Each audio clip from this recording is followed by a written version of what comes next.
pense que si on obtient le résultat qu'on pense pouvoir obtenir, Sarkozy aura vraiment beaucoup de mal à continuer à se prévaloir de la confiance de la majorité des Françaises et des Français pour poursuivre sa politique et ses réformes libérales au pas de charge. En tout cas, il doit être clair, et ça nous pouvons encore le dire autour de nous, il doit être clair pour celles et ceux qui hésitent, que puisque la droite sera défaite, sinon dans la totalité des régions, du moins dans la plupart d'entre elles, et en tout cas dans la nôtre, puisque ça c'est clair, eh bien les gens peuvent donc être à l'aise et se libérer de la fameuse bipolarisation, du piège, du poison du fameux vote utile entre grands guillemets.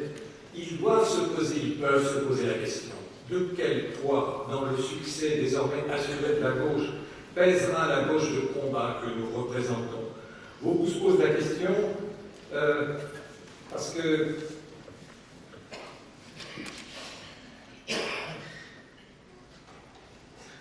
il y a aujourd'hui on le sent depuis quelques jours, il y a un décollement, il y a des gens qui ont hésité pendant quelques temps et qui voient maintenant la réalité de ce front de gauche et ce qui peut réellement apporter de neuf à la vie politique. Je pense qu'il faut encourager ce mouvement, il faut toujours se méfier des réactions du tout dernier moment. Voilà pourquoi il faut être présent encore dans les discussions à venir jusqu'au dernier moment, jusqu'au jour du vote.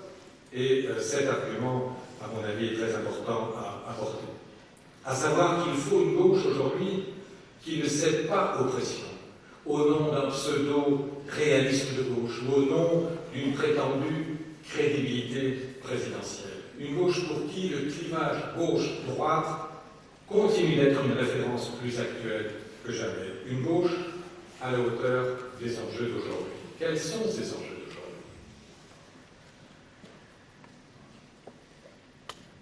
Je pense que, là aussi, il y a des mots qu'on n'utilise plus, je pense qu'en l'occurrence, on doit les réutiliser. Je pense que nous faisons face à un vrai affrontement de classe. Et un affrontement impitoyable. Ce n'est pas le moment de minauder. Là aussi,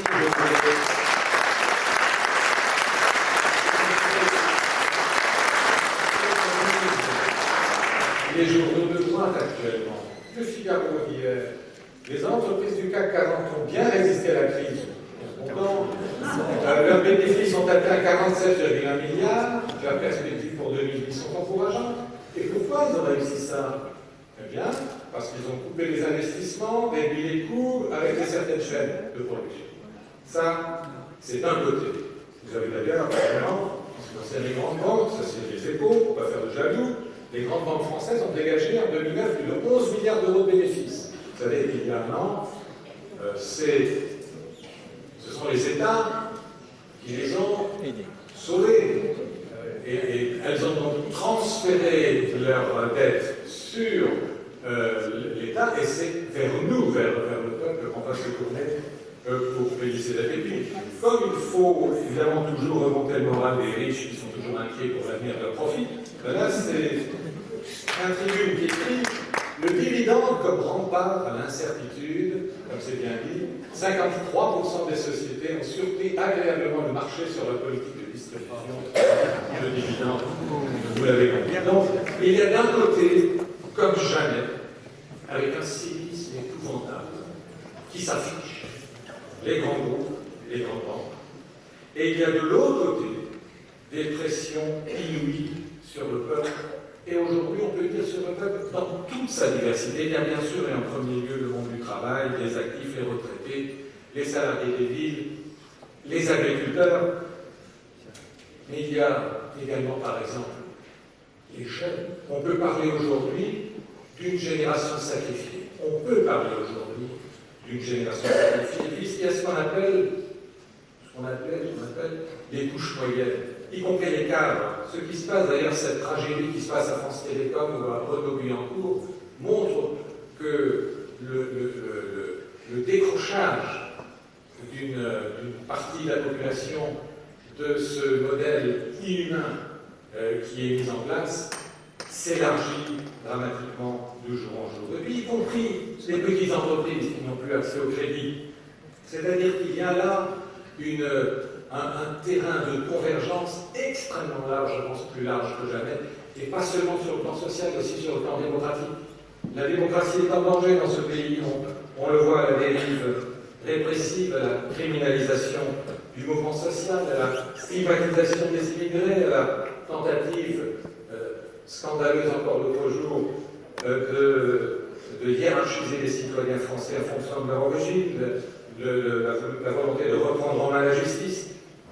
Autrement dit, il y a des terrains de convergence progressiste extrêmement larges aujourd'hui. Et ça, c'est ce qu'on connaît aujourd'hui.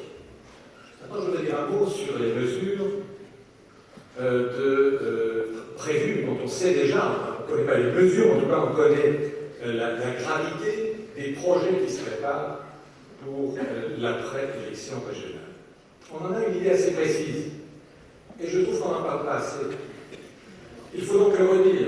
Il faut savoir que Christine Lagarde a fait valider par la Commission de Bruxelles, comme l'impose le traité de Lisbonne, un plan de réduction drastique des déficits publics de 100 milliards d'euros en 3 ans, 2011, 2012, 2013, soit 5% des richesses produites en France. C'est absolument énorme.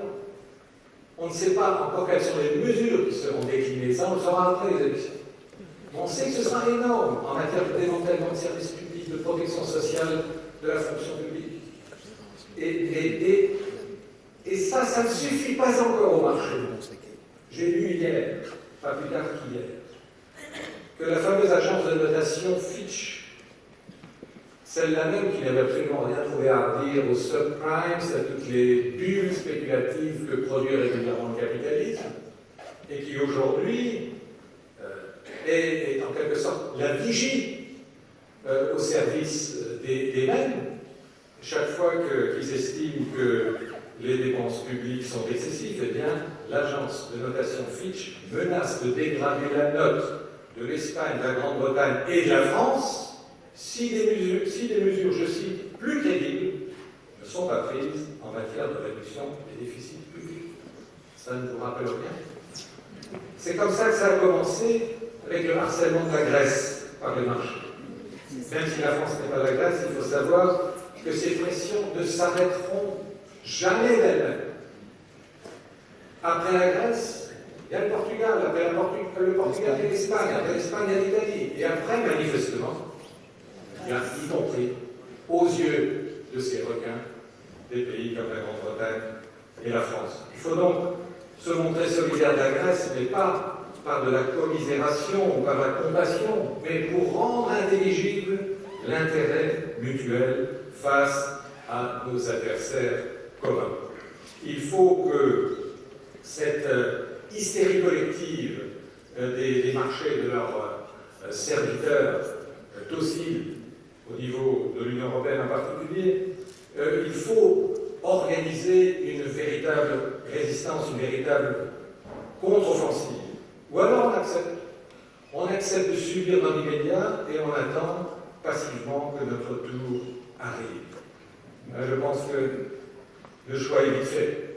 Le choix doit être d'aller vers des ruptures avec les lois des reins à l'œuvre pour faire reculer la financiarisation de l'économie, faire reculer la dépendance des marchés, des capitaux, pour financer le développement de notre économie et de notre société. En un mot, il faut arriver à changer le pouvoir sur l'argent. Voilà pourquoi le Front de gauche, à tous les niveaux, il se manifeste, propose des mesures en ce sens. Au niveau régional, Gisèle y a fait allusion, on propose le Fonds régional pour l'emploi. Au niveau national, on propose la constitution d'un pôle public financier et on dit clairement qu'il faudra reposer la question de la nationalisation du système bancaire et financier.